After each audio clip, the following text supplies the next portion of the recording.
Nothing can be more frustrating when you sit down to access one of your favorite programs using Xfinity Internet and you run into issues or your speeds are real slow. Well, in today's tech video, I'm going to show you how to fix Xfinity if it isn't working on your Hitachi Smart TV.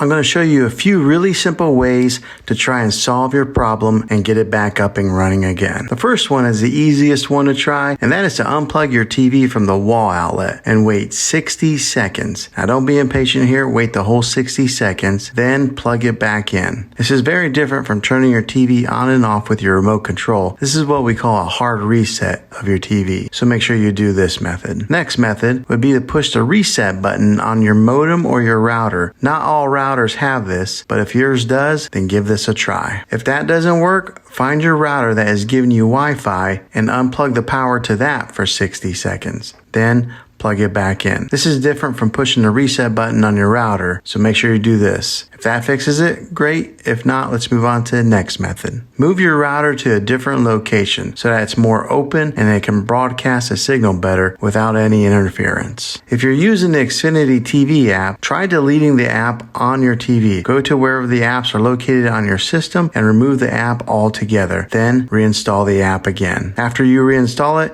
you might have to log back in with all of your credentials, but hopefully this will work. If this doesn't work, then I recommend buying an affordable Roku stick, Apple TV 4K, or Amazon Fire Stick, and use that as your main streaming player, and you'll be able to access the Xfinity TV app that way. I'll put links in the description down below of where you can get one. Well, hopefully this video was helpful for you. If it was, go ahead and throw a thumbs up on it.